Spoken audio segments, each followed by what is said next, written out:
Nah, di sini merupakan tempat mereka berlindung ketika ledakan dilakukan. Di situ di bagian apa, Mas? Di lubang. Pada saat itu posisinya di dalam lubang? Iya, sama Pak Komandan. Kemudian ditemukan adanya keterlibatan dari warga sipil dalam proses itu. Melihatnya seperti apa? Iya betul. Ya di SOP-nya itu warga sipil sama sekali tidak ada.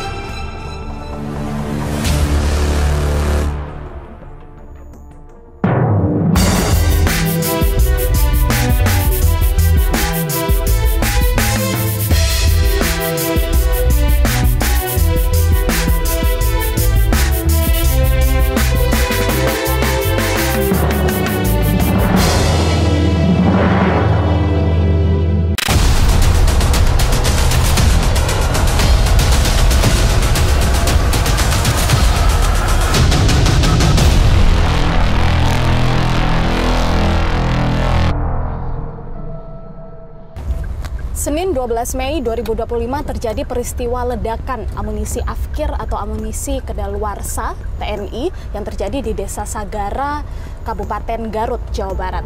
Di mana dalam peristiwa ledakan ini menimbulkan korban jiwa sebanyak 13 orang. Saat ini kami sudah berada di Desa Sagara di Kecamatan Cibalong, Garut, Jawa Barat. Kita akan mengarah ke lokasi kejadian terjadinya ledakan. Informasi yang kami dapatkan di sana terdapat penjagaan yang begitu ketat, tapi kita akan coba melihat apakah kita bisa mendekat ke lokasi kejadian. Saya Kristanti Yosefa, Anda menyaksikan Fakta.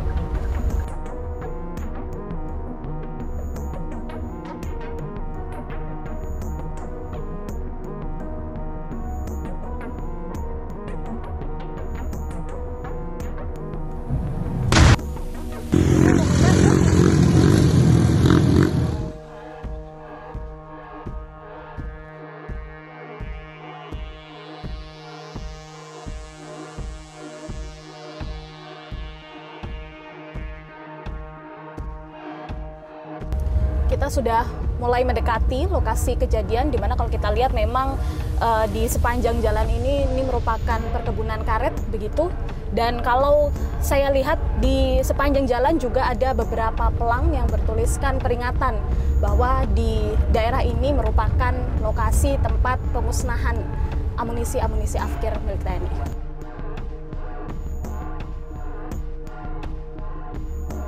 Ini sudah memasuki hari ke-6 setelah kejadian ledakan yang terjadi di Pamengpek, Garut ketika TNI ini melakukan pemusnahan amunisi Afkir.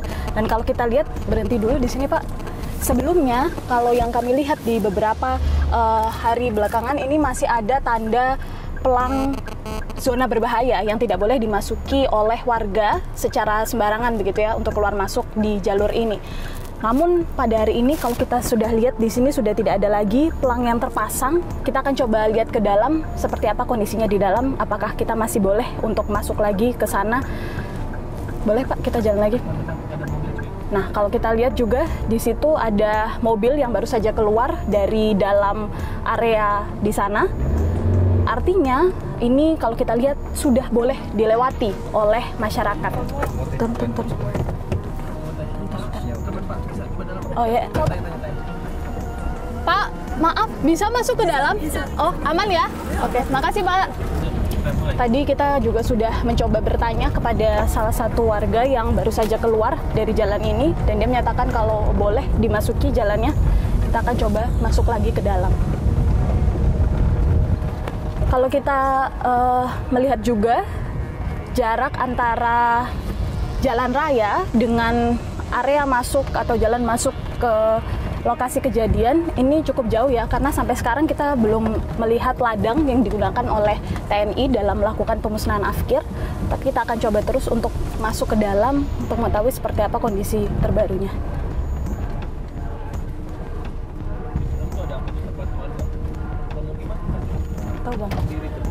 Nah, jalur ini juga pemirsa merupakan satu-satunya jalur evakuasi yang digunakan untuk pihak TNI pada saat itu dan juga masyarakat ketika pasca kejadian ledakan, dan kemudian ambulans keluar masuk melalui jalur ini.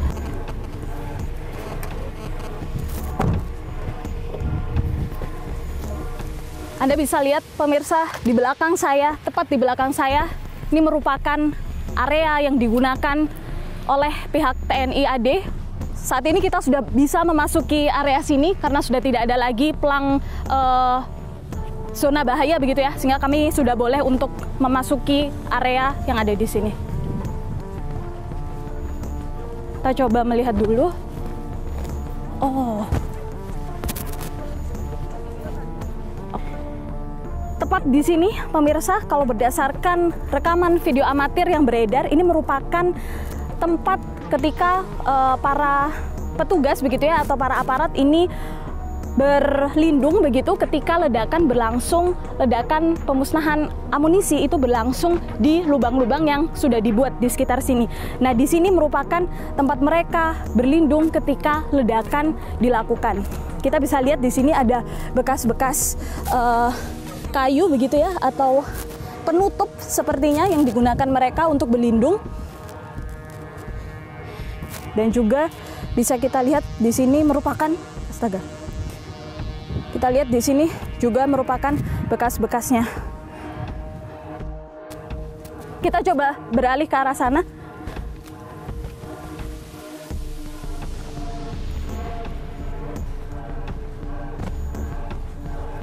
Dan kalau kita lihat di samping sini, samping saya ini pemirsa, yang tepat dipasang garis kuning kepolisian, ini merupakan area yang digunakan untuk melakukan pemusnahan amunisi-amunisi yang kedaluarsa. Kita bisa lihat ada beberapa polis lain yang dipasang di sini satu, dan itu merupakan polis lain yang kedua. Artinya ada beberapa area yang digunakan untuk melakukan peledakan. Nah, kalau kita perhatikan jarak antara area peledakan dengan tempat para petugas atau para tim pemusnah ini berlindung, ini jaraknya ada sekitar 200 hingga 300 meter. Sampai sejauh ini kita juga masih melihat bekas-bekas ledakan begitu ya, yang berserakan di sekitar sini. Ada bekas-bekas kayu, kemudian bekas-bekas hangus begitu ya, tempat yang hangus karena terjadinya ledakan.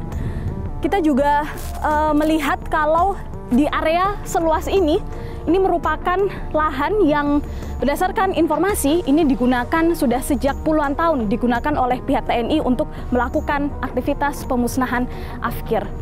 Dan memang di lahan ini merupakan lahan milik BKSDA, begitu informasinya, yang digunakan setiap setahun sekali atau mungkin lebih untuk melakukan aktivitas pemusnahan.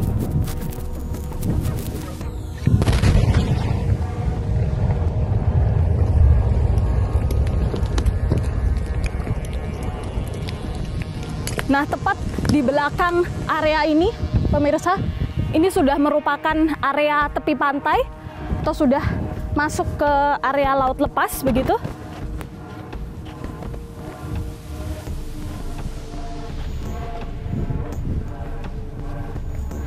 Ini merupakan bekas-bekas ledakan yang masih tersisa di sini. Anda bisa lihat bekas-bekasnya yang masih berserakan di sekitar sini. Kita juga bisa melihat sejumlah peralatan gitu ya yang terlihat meleleh begitu akibat terjadinya ledakan.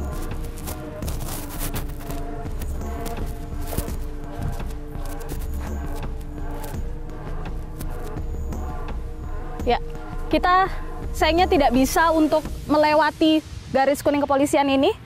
Perlu diketahui pemirsa bahwa kami berada di sini ini sudah memasuki hari ke-6 pasca kejadian ledakan ini terjadi, dan kalau kita lihat memang kondisinya saat ini sudah tidak dijaga ketat oleh aparat. Kita tidak melihat adanya pengamanan atau penjagaan yang ketat dari mereka. Namun kalau kita lihat pelang-pelang tulisan peringatan zona berbahaya ini sudah dicabut, sudah tidak ada lagi, sehingga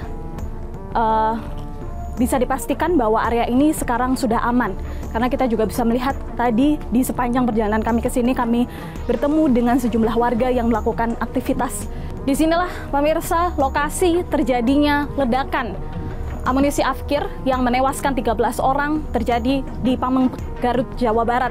Di mana ke-13 orang tersebut, 9 diantaranya merupakan warga sipil dan 4 diantaranya merupakan anggota dari TNI.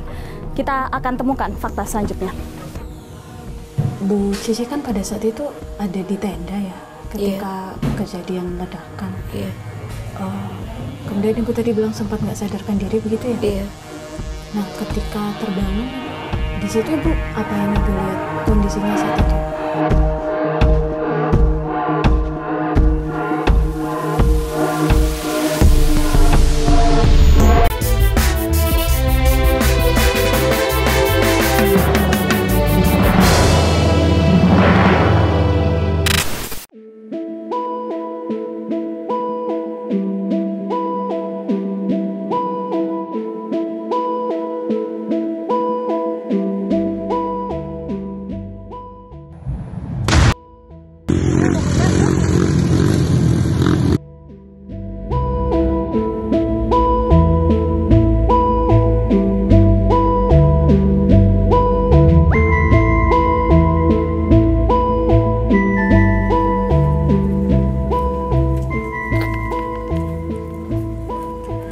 Saat ini kami sudah berada di Kampung Cimerak, Desa Sagara, Kecamatan Cibalong, di mana di desa ini 4 orang warganya menjadi korban dalam ledakan Afkir di Garut kemarin, yakni almarhum Toto Hermanto, almarhum Rustiawan, almarhum Irfan, dan juga almarhum Yusrisal. Kita akan mencoba untuk bertemu dengan keluarga korban untuk mengetahui kisahnya. Kita temukan faktanya.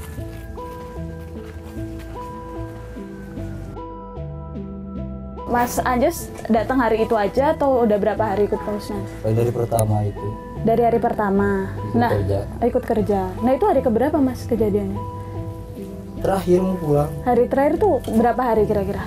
11 hari. Kalau pada saat hari terakhir itu Mas, itu jam berapa sih mulainya?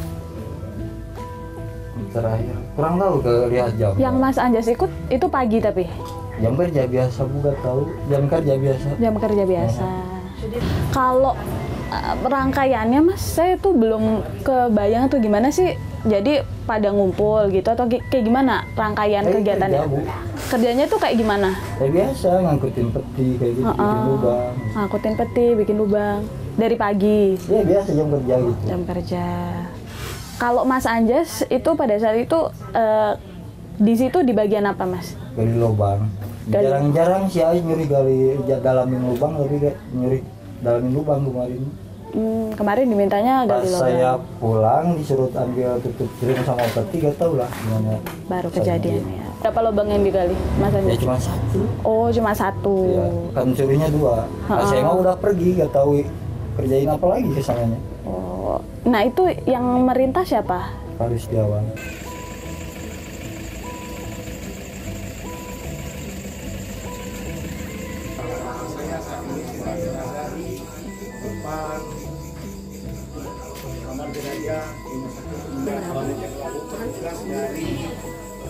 Saat ini kami sudah bersama dengan Ibu Cici, merupakan istri dari almarhum Pak Rustiawan, pada saat itu menjadi korban, salah satu korban dalam ledakan Garut. Dan Bu Cici ini juga termasuk saksi mata karena pada saat itu berada di lokasi kejadian, betul ya Ibu ya? Iya. Sebelumnya Bu, kami dari tim Fakta mengucapkan turut berduka cita sebesar-besarnya. Kami tahu ini bukan waktu yang mudah begitu bagi keluarga untuk menerima ya kami, tapi kami berterima kasih sudah mau bertemu dengan kami pada hari ini dan bercerita pada kami. Ibu Cici sebelumnya kalau boleh diceritakan seperti apa sih Bu kondisi pada saat itu atau prosedurnya seperti apa sih dari pertama kali dari awal Bu Cici datang begitu ya, Bu Cici tahu seperti apa sih situasinya pada saat itu, awalnya seperti apa Bu sampai akhirnya terjadi kejadian? Awalnya ya kita turun bareng dari rumah sama suami. Turun, kata suami saya teh, yuk berangkat bareng. Biasanya kan saya belanja dulu atau apa dulu, dia ngajak bareng.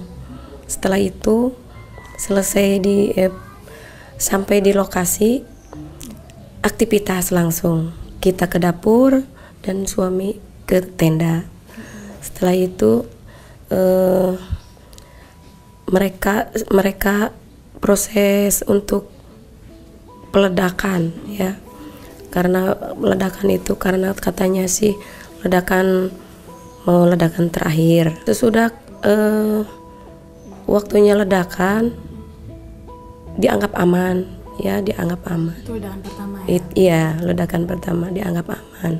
Kita beraktivitas lagi, ada yang di tenda, bahkan ada yang di lobang. Kalau Ibu Cici posisinya di Tenda, karena ya. memasak ya? Memasak ya. Setelah itu saya kurang tahu kalau suami saya diperintah sama Pak Komandan, katanya mau menjinakkan detonator atau apa, nggak tahu kita ya. Saat saya di dapur ya, mungkin jarak dari letusan pertama sampai itu mungkin kira-kira setengah jaman. Kok ada ledakan lagi, kata saya. Ada ledakan lagi, itu siapa yang di lobang? Belum ketahui siapa-siapanya. Tahu-taunya ada anak saya ada, adik saya ada. Terus mereka, kok yang di lobang semua senior, AA gitu ya, almarhum Bapak Rustiawan. Terus Pak Yus Ibing senior juga, Pak.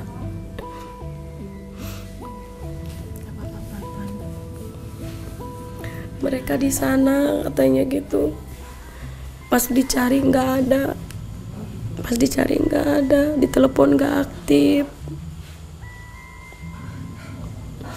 Di situ saya nggak karuan, nggak tahu pingsan, nggak tahu apa gitu. Nah setelah itu orang lain mah pada ada ya, yang tangannya, yang kakinya, terus ada yang kepalanya apa gitu, tubuhnya ada. Kok suami saya nggak ada? Ternyata hancur suami saya. Mohon maaf, Bapak pada saat itu posisinya di dalam lubang? Iya, sama Pak Komandan. Sama Pak Komandan? Iya. Siapa tuh sosok komandan ini? Beliau Bapak Antonius sama Bapak Kapten Anda. Kapten Anda. Bu Cici kan pada saat itu ada di tenda ya, ketika kejadian ledakan. Iya. Kemudian Ibu tadi bilang sempat nggak sadarkan diri begitu ya? Iya. Nah, ketika terbangun Ibu, ketika sudah sadar, di situ Ibu apa yang Ibu lihat kondisinya saat itu? Saya nggak lihat. Nggak lihat sampai hari pemakaman pun saya nggak lihat kondisi suami saya seperti apa. Cici, saya mau tahu dong kalau boleh digambarkan denah dari lokasi ledakan itu seperti apa sih Bu? Jaraknya nih misal antara lubang, tenda, terus di situ apa saja, detik berapa tenda, seperti itu Ibu bisa gambarkan? Di lokasi tenda ada mungkin dibilang 4 ya. Ada 4 tenda? Iya, Oke. 4 tenda. Apa saja itu Bu? Tenda Pak Komandan, ya sama mereka-mereka. Jajaran ya? Iya. Tenda itu barang seperti mortil sama tenda tempat sloping. Oke. Ya tempat milih gitu ya, tempat kerja mereka semua gitu, termasuk Pemilihan gitu ya? pekerja saya Oke. gitu. Terus? Sama dapur. Sama dapur. Iya. Nah, terus jaraknya dari tenda ke lubang yang digali sama pekerja itu kira-kira berapa? Jauh sih, hektaran, jauh. Aman ya? Aman ya. Cuman kelihatan kan ada sosok bendera ya, ada bendera gitu, ada nancap. Di sana letak tempat ledakan, ada bendera. Cuman tahu kelihatan dari tenda. Dari tenda kelihatan. Iya. Nah, dari lubang ke lubang lainnya jaraknya juga jauh? Enggak Ya? Enggak. Berdekatan? Iya. Jarak Tapi enggak begitu dekat. Nggak begitu dekat. Tapi dalam satu wilayah gitu. Iya, ya? dalam satu wilayah. Nah, kalau prosesnya Bu, ini kan kalau yang saya tahu infonya Pak Rustiawan ya, almarhum ini senior ya, salah satu senior di situ, ikut dari tahun ke tahun. Kalau boleh tahu dari tahun berapa Bu? Mungkin dia dari Bujang. Dari Bu. Iya, dari Bujang. Sebelum sama saya juga sering, karena ini mah udah dari dulu tempat peledakan ini udah dari zaman atau apa itu. Zaman apa? Dari Bujang dulu udah ikutan. Makanya pas berumah tangga ya kita mungkin sedikit-sedikit dikenal gitu, mulai dari bertahap gitu sampai ke sekarang, sampai ke mancanegara. Alhamdulillah diakui walaupun belum punya sertifikat gitu ya. Tapi Pak Rustiawan sudah dikenal ya di mana-mana. Iya, kalau iya. sering ikut Iya. kegiatan pemusnahan ini ada setiap tahun atau seperti apa sih Bu? Kadang setahun sekali, 2 tahun sekali, bahkan 6 tahun sekali gitu, nggak tentu. Prosedurnya seperti apa sih Bu? Awalnya kalau yang Ibu tahu tuh pemusnahannya tuh kayak gimana sih? Dari awal Ibu datang nih sampai terakhir itu kayak gimana sih? Iya, dari mereka beliau langsung telepon. Terus saya tanggal segini mau tinjau medan. Setelah tinjau medan kan nggak lama biasanya, gitu. Terus saya mau ke sana, mau tanggal segini mau pemusnahan. Gitu informasi. Ini bisa dijelasin nggak Bu video yang kita dapat ini? Itu apa proses apa Bu namanya? Iya ya, itu dipisahin pemicu, mana pemicu, mana yang harus mana yang harus dibakar. Iya, biar nggak bahaya kemana-mana gitu. Biar aman meledaknya, nggak begitu bahaya gitu. Ini dilakukan di tenda, pemilahan tadi ya? Iya. Sama di sini ada warga juga, ada tentara juga atau gimana? Enggak, ini semua pekerja kalau di sini. Kalau warga mah di luar ini. Oh enggak, tapi ini pekerja dari warga ya? Iya. Pak Rustiawan dan Iya. teman-teman ya? Iya. Nah, kalau ini apa Itu nih Bu? ranjong. Oh ini ranjang. Dipisahin juga? Iya. Dijinakin lagi itu supaya enggak meletusnya, enggak bahaya gitu. Oh prosesnya jadi Iya. itu datang itu penjinakan dulu. Nggak langsung diledakan ya? Oke. Nah setelah selesai nih Bu dipilah begini, terus apa lagi prosesnya? Ya setelah itu dibawa ke lubang.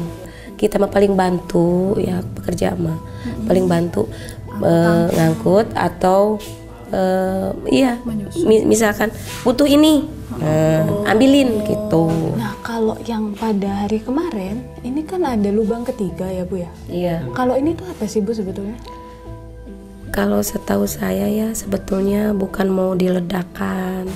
Itu katanya sih, kata almarhum ya, mau dijinakan. Dan biasanya kalau ketika habis ledakan itu ketika mengumpulkan serpihan-serpihan komponen tadi itu dilakukan secara profesional.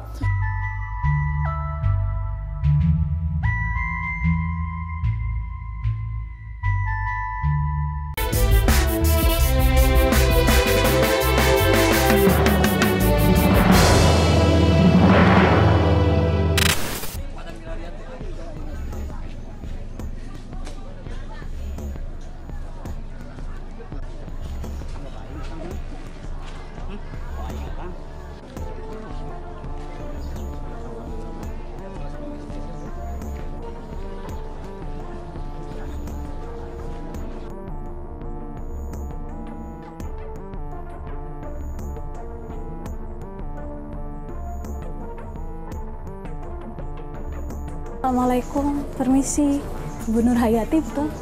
Permisi ya Ibu. Izin saya Tanti dari Fakta TV One. Sebelumnya ingin mengucapkan turut berduka cita ya Bu ya. Boleh kita ngobrol sebentar Ibu mungkin? Boleh. Di dalam boleh Ibu? Permisi ya Bu ya.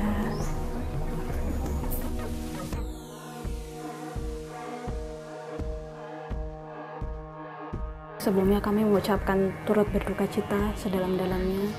Kami tahu ini bukan waktu yang mudah buat Bu Nur Hayati dan keluarga, tapi kami mau berterima kasih sudah mau menerima kami di sini saat ini ya.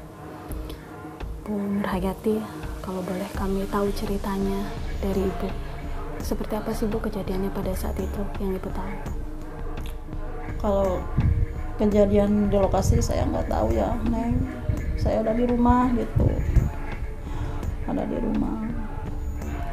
Kan itu jam berapa ya pas ledakan yang pertama gitu ya Neng ya.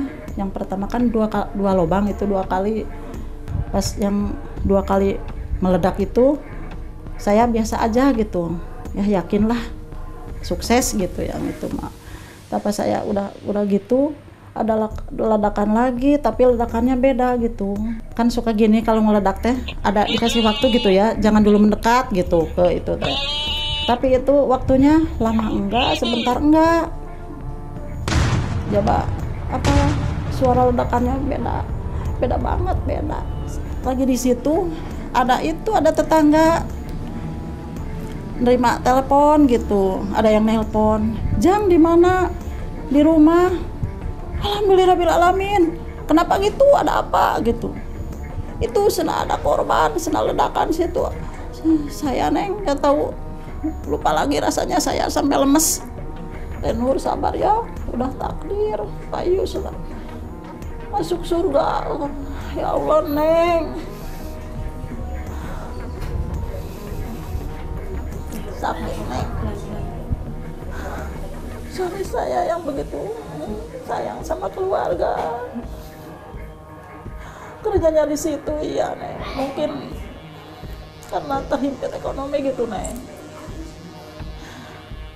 Ibu Nur, berarti Pak Yus ini di situ pada saat itu apa pekerjaannya di lubang pada saat pemusnahan Afkir ini? Cuman bawa mobil neng, sopirnya adik saya kan gitu. Teteh Ayus bawa mobil, mungkin dia turun dari mobil ikut ke situ neng. Kalau pulang kerja dia selalu curhat gitu, selama kerja di situ gitu, seharian di situ suka bilang, "Semah kalau mau ngeledakin," katanya, suka ngumpet, takut. Pak Yus pernah dapat kayak ini, kan maksudnya bukan sesuatu yang biasa dikerjakan warga ya, biasanya kan memang dikerjakan tentara gitu. Apakah dikasih pelatihan gitu Bapak, atau ada info-info seperti itu nggak? Kalau suami saya mah enggak, itu cuma nyupir aja gitu. Karena nyupir aja. Mungkin yang lain beneran.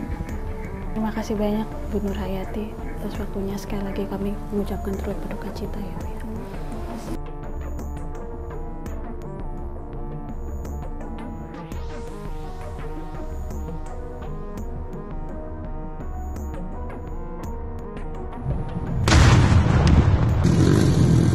Berkaitan dengan tim investigasi, saat ini masih bekerja di lapangan, dan kami sampaikan bahwa tim investigasi sudah meminta keterangan beberapa saksi. Dari masyarakat ada 21 orang dan dari unsur TNI ada 25 orang. Saat ini tim masih terus mencocokkan keterangan para saksi dihadapkan dengan fakta-fakta yang didapat di lapangan, termasuk juga berkaitan dengan beberapa barang bukti yang sudah dikumpulkan oleh tim untuk nantinya akan dilaksanakan analisa. Dan juga ada beberapa unsur yang perlu diuji, sehingga itu memerlukan waktu. Bersama kami saat ini sudah ada Guru Besar Ilmu Politik dan Keamanan Universitas Padjadjaran Bandung, Prof. Muradi. Selamat malam, Profesor. Malam, bagaimana kabarnya? Apa kabar? Selamat datang di Bandung. Ya. Prof, kalau melihat sebetulnya aturan ya, kalau kita bicara aturan sebetulnya seperti apa sih aturan atau prosedur yang benar dalam proses pemusnahan amunisi, dan apakah kemudian kalau bicara aturan ini mengacu kemana aturannya? Ya kalau sampai hari ini sebenarnya kita nggak punya undang-undang selevel undang-undang ya berkaitan soal bahan peledak dan senjata api. Ada memang di level undang, tapi undang-undang darurat, undang-undang tahun 51 itu lama sekali. Yang dirujukan dari ini adalah ada Permenhan 21 tahun 2009. Itu juga detailnya dari mulai hulu hilirnya nggak terjadi. Misalnya katakanlah pembelian, pengadaan, pembuatan amunisi, kemudian pemakaian dan pemusnahan. Pemusnahan hanya dibahas cuma secara mungkin ayat 1-2 ayat ya, yang kemudian menjelaskan soal pemusnahan amunisi Afkir itu dilakukan oleh disebutkan memang disebutkan, tapi bahwa kemudian harus juknisnya belum ada. Jadi dia bagaimana kemudian model pemusnahan siapa musnahkan ada, tapi kemudian teknis sampai kemudian misalnya bagaimana melakukan pendinginan 1 kali 24 jam atau misalnya 3 kali 24 jam atau bahkan 7 kali 24 jam itu tidak dilakukan. Dan biasanya kalau ketika habis ledakan itu ketika mengumpulkan serpihan-serpihan komponen tadi itu dilakukan secara profesional dengan pakai baju anti bom ya, yang memang kemudian dikumpul segala macam, baru kemudian dia didiamkan sampai pada level tertentu, mungkin nanti publik bisa mengambil itu sebagai bahan bekas yang memang bisa dijual atau dibuat sesuatu yang kemudian bisa punya nilai ekonomis tertinggi begitu. Terima kasih banyak sama-sama Prof atas waktunya. Ya, kasih. Kita temukan fakta selanjutnya. Jadi sekarang itu jangan tanya ada SOP atau enggak. Itu sudah yang terbaik yang bisa mereka lakukan. Jadi mereka ini sudah berbuat yang terbaik, jangan lagi disalahkan macam-macam.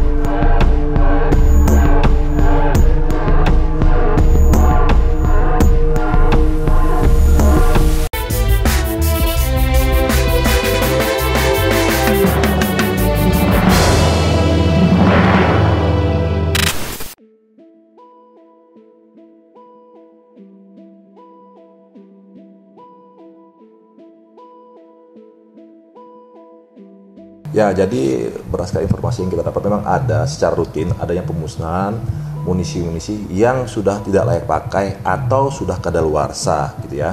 Nah, tempatnya memang di tempat itu ya, di daerah Cibalong tadi ya. Pemusnahan munisi dari Gupusmu 3, Puspalat itu memang sudah direncanakan untuk munisi-munisi yang tidak layak pakai atau sudah melebihi atau kita bilang sebutnya expired ya. Itu memang harus diadakan pemusnahan.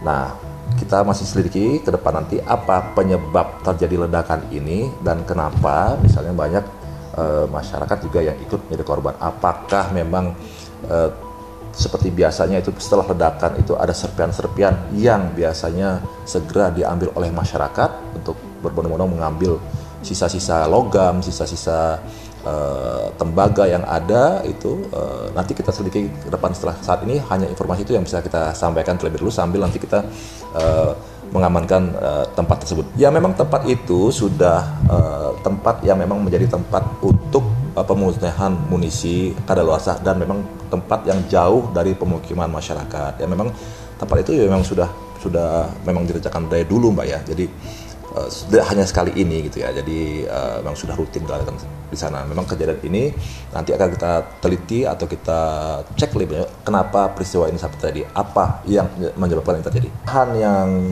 tempat pemusnahan munisi expired ini sebenarnya adalah lahan milik BKSDA Kabupaten Garut yang memang sudah rutin digunakan dalam rangka pemusnahan munisi-munisi yang sudah expired. Jadi kemudian mengapa ada korban masyarakat, itulah yang nanti akan kita dalami lebih lanjut.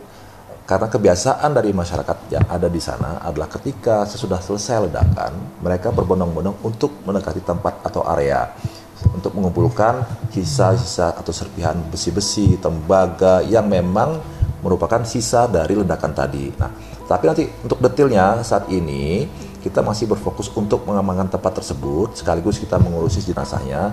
Nanti hasil penyelidikan lebih lanjut akan kita sampaikan di masa yang akan datang. Ya pasti ada penjagaan yang dilakukan ketika saat pemusnahannya untuk tidak mendekat atau berada di luar area tempat ledakan.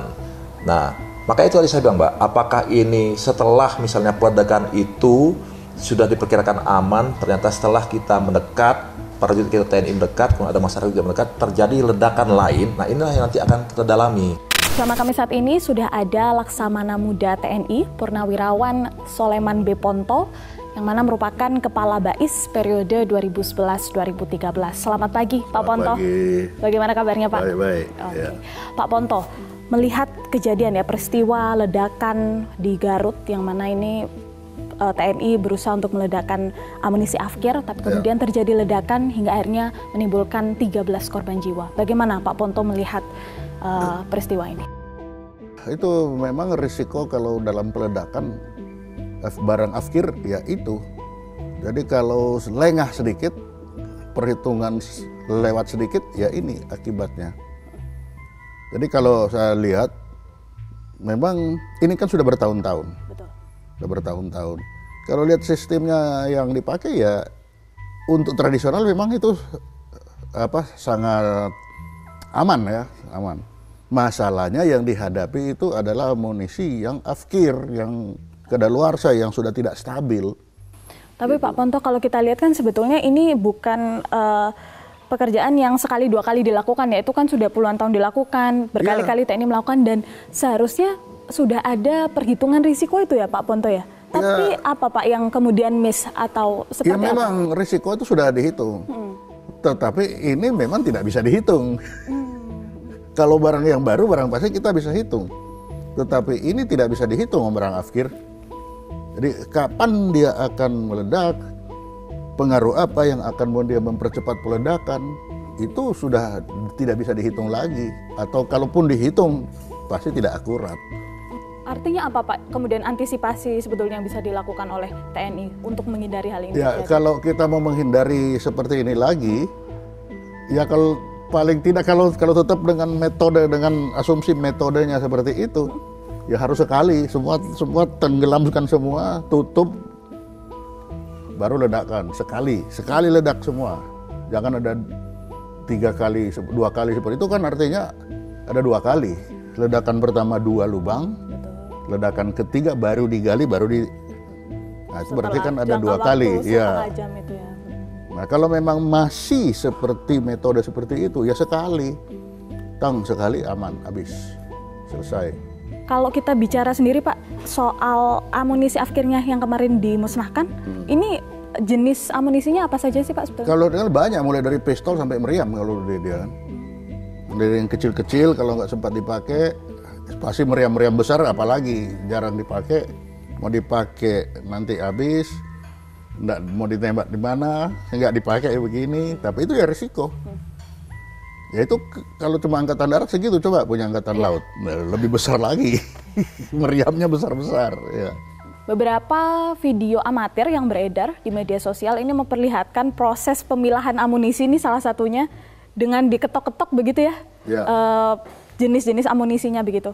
Sebetulnya Pak kalau dilihat dari prosesnya, prosedurnya, jadi, ini benar nggak sih Pak atau gimana? Ya salah, itu pasti salah karena amunisi yang sudah ada itu gelondongan harus langsung masuk ke tempat pemusnahan. Tapi ini kan ada yang dibuka dulu kan, dibuka, diketok, diambil dulu ininya, sampingnya, itu memang tidak boleh. Itu kan berisiko juga bisa meledak. Dia sepertinya itu pemisahan mana yang besi, mana yang amunisinya. Nah proses pemisahan ini kan berisiko, apalagi diketok, diambil. Nah ini karena sudah bertahun-tahun, jadi yang salah pun bertahun-tahun dianggap benar. Puluhan tahun infonya Pak? Iya, puluhan tahun. Karena memang kita belum punya tempat pemusnahan fix yang sedikit modern lah. Kan belum ada. Oke, artinya belum bilang modern, sedikit modern aja. Artinya Pak Ponto melihat ini sebagai satu persoalan juga ya, lokasi ini. Bukan lokasi saja, tapi apakah kita akan terus-menerus menanam seperti itu dalam pemusnahan amunisi? Jadi sekarang orang-orang seakan-akan menyalahkan SOP-nya pasti nggak ada, SOP-nya pasti dilanggar. Ya pasti dilanggar, karena memang belum disiapkan sistem yang sepenuhnya yang harus dipenuhi untuk peledakan. Dalam perjalanan dari gudang ke tempat pemusnahan, itu kan juga sudah risiko. Lah kalau dia meledak di jalan, siapa yang mau tanggung? Jadi sekarang itu jangan tanya ada SOP atau enggak. Itu sudah yang terbaik yang bisa mereka lakukan. Karena tidak mungkin dia tidak lakukan. Kalau dia tidak lakukan, meledak di gudang, mau pilih yang mana? Jadi mereka ini sudah berbuat yang terbaik, jangan lagi disalahkan macam-macam. Oke. Pak Ponto, melihat juga ini yang jadi salah satu pertanyaan begitu ya di masyarakat, ini karena kemudian ditemukan adanya keterlibatan dari warga sipil dalam proses itu. Melihatnya seperti apa? Ya betul. Jadi lagi-lagi dalam SOP-nya itu warga sipil sama sekali tidak ada. Oke. Oke. Tetapi ternyata ketika ini mau dijalankan, anggarannya kurang. Kalau anggaran kurangnya, terus jalan keluarnya gimana? Ya bayar yang murah meriah. Nah kalau sudah murah meriah, ya risikonya rusak, ya iya. Persoalan ekonomi ya, maksudnya TNI terpaksa akhirnya. Ya terpaksa. Mempekerjakan. Ya, betul, terpaksa mempekerjakan. Dan kebetulan ada juga yang mau. Coba kalau nggak ada yang mau, sama juga nggak akan jalan kan. Berapa puluh tahun ini sudah. Apakah ada dalam DPR coba bicara pemusnahan senjata? Nggak ada. Pembelian senjata baru terus. Tapi berbicara tentang pemusnahan itu belum ada. Terima kasih banyak Ya. atas waktunya, sekali lagi sudah bersediakan wawancara. Ledakan amunisi Afkir di Garut, Jawa Barat yang menewaskan 13 orang menunjukkan masalah dalam prosedur pemusnahan amunisi Afkir di Indonesia. Fakta yang kami temukan di lapangan, warga sipil yang terlibat bukanlah pemulung yang mengumpulkan sisa-sisa amunisi, melainkan mereka memang dipekerjakan oleh TNI untuk membantu mereka. Pengamat militer menyoroti minimnya regulasi teknis dalam masalah pemusnahan amunisi Afkir yang harus menjadi perhatian oleh pemerintah dan juga militer. Salah satunya terkait dengan lokasi khusus yang memang diperuntukkan bagi TNI untuk melakukan pemusnahan amunisi Afkir mereka. Selain itu, mantan Kepala BAIS juga menyatakan bahwa SOP akan berjalan sebagaimana mestinya jika anggaran tercukupi. TNI tidak perlu lagi menggunakan jasa sipil untuk membantu mereka. Saksikan terus Fakta setiap hari Senin pukul 20.00 waktu Indonesia Barat, hanya di TV One.